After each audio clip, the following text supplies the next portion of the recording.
Bonjour, c'est Cathy, bienvenue sur ma chaîne. Dans cette vidéo, j'aimerais parler de la peur de l'extérieur ressentie chez l'hypersensible, chez le surdoué.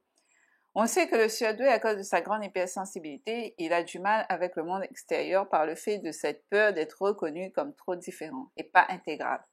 Il va donc porter un faux self et se suradapter au monde jusqu'à se perdre dans son identité, à confondre son personnage et lui.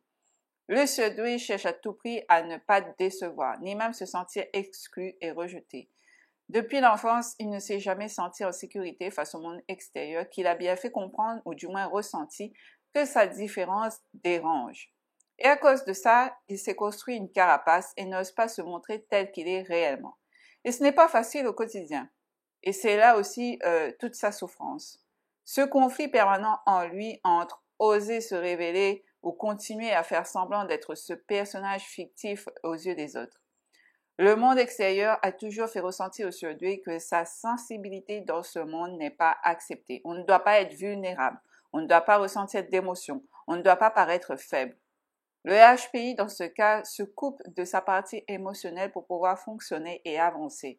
Le HPE, il n'arrive pas à se couper de sa partie émotionnelle, ce qui va lui poser problème justement pour fonctionner dans sa vie.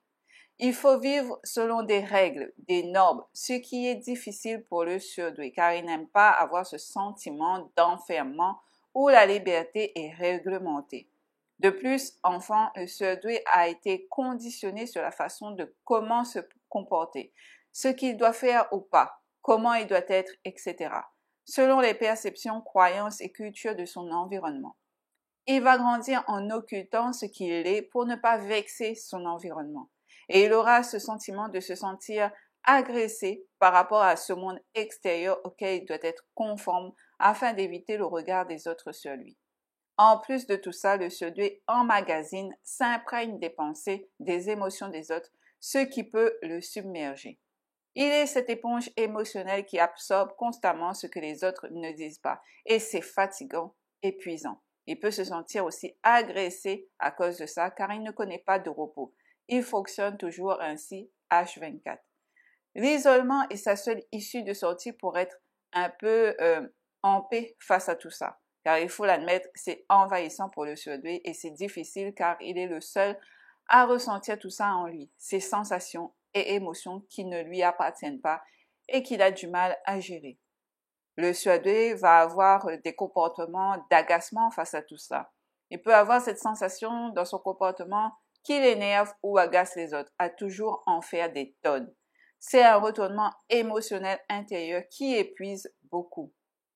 Tu n'oses plus être au contact des autres, ou du moins pas tout le temps, pour ne plus avoir à ressentir ces choses désagréables en soi, d'être un absorbeur en guillemets d'énergie des autres. On aura peur de cette intrusion en soi des émotions des autres. Mais le problème à trop s'isoler, c'est le non-contact avec les autres. C'est cette coupure avec cette vie sociale avec les autres. Et un être humain, il a besoin d'être en relation avec les autres. Même l'hypersensible, car l'hypersensibilité n'est pas un handicap, mais bien une force. Mais comment arriver à ne plus ressentir cette peur et agression face au monde extérieur? Il faut apprendre à avoir un équilibre entre le temps de relationner avec les autres et le temps pour soi. Cet équilibre permettra de pouvoir se recharger quand il faut et au juste degré de ce que nous avons pu absorber. Le problème ne vient pas dans le fait d'être une éponge émotionnelle, mais dans le fait de ne pas avoir assez de recul pour se dire « Ok, là, je ne me sens pas bien. Je dois dégager ce qui n'est pas à moi. Je dois me recentrer sur moi, évacuer pour me recharger. » Car le fait d'absorber les émotions des autres, surtout que l'on absorbe plus le négatif, c'est être soi-même dans un sale mood, dans une basse vibration. Et si on ne fait pas attention, on risque de déprimer, ne pas se sentir bien, alors que l'on allait bien en fait il y a de cela 10 minutes. Il faut comprendre quand on absorbe pour savoir évacuer et se recharger. C'est là toute l'importance pour faire face au monde extérieur et ne plus en avoir peur. Être hypersensible n'est pas facile à vivre, surtout quand on est une éponge qui va récupérer tout et partout où on passe, que ce soit l'énergie de l'environnement, le climat, l'alimentation aussi joue un rôle sur notre hypersensibilité. et l'énergie des personnes que nous rencontrons durant le moment quand nous sommes justement à l'extérieur de chez nous. Alors, autant vous dire qu'entre une suradaptation par rapport à l'extérieur et être une éponge, la peur du monde extérieur d'être différent est fortement ressentie. Mais ce n'est pas tant l'extérieur la faute, c'est cette peur due au fait de ne pas s'accepter et de toujours montrer une personnalité fausse de nous au lieu de nous affirmer tel que l'on est. Et au niveau de l'émotion, c'est dans le fait que l'on n'arrive pas en fait à comprendre ce qui se joue en nous.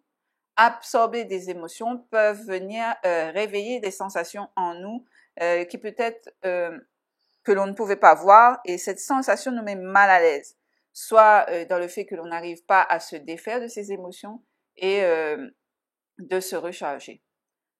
Dans la peur de l'extérieur, c'est aussi de toujours de toujours surinterpréter les mots, les gestes des autres à notre égard ou par rapport à une situation nous concernant. Et cette surinterprétation peut venir de nos traumas du passé qui est inconscient et qui se croit menacé par l'extérieur alors que bien souvent il n'en est rien. Il faut apprendre à apaiser en fait ce mécanisme en nous rassurant et en arrêtant d'enclencher des mécanismes de pensée erronés face à quelque chose. Même si un hypersensible, il a tellement cette intuition forte qu'il ne se trompe quasiment jamais, il arrive que notre ego, nos traumas, nous joue des tours et pense revivre quelque chose du passé qui peut être souffrant. Il peut avoir été agressé, humilié, ressenti de l'injustice dans sa vie et son inconscient aura des perceptions parfois erronées de l'extérieur et il se dira constamment qu'il devra se méfier du monde extérieur, des autres, etc. Vous avez dans cette vidéo en fait plusieurs facteurs qui peuvent faire que l'hypersensible a peur du monde extérieur. Comprendre tout ça peut permettre d'atténuer cette peur en soi et d'oser un peu plus s'ouvrir. Parce que le surdoué a justement peur de s'ouvrir. Il n'a pas confiance et ne se sent pas en sécurité. La peur de l'extérieur peut être telle que le surdoué va développer en fait des symptômes comme par exemple avoir peur de se retrouver dans la foule.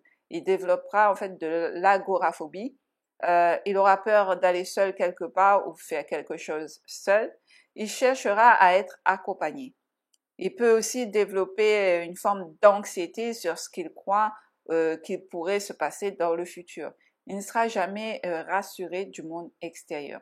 Il y a des petits symptômes comme ça qui peuvent montrer que le surdoué, l'hypersensible, a peur du monde extérieur. Le but étant pour lui d'arriver à faire face pour être pleinement épanoui dans sa vie. Voilà pour cet audio. Dis-moi en commentaire si ce sujet ça te parle. Si tu as aimé la vidéo, je t'invite à liker, à t'abonner. Prends soin de toi et à très bientôt.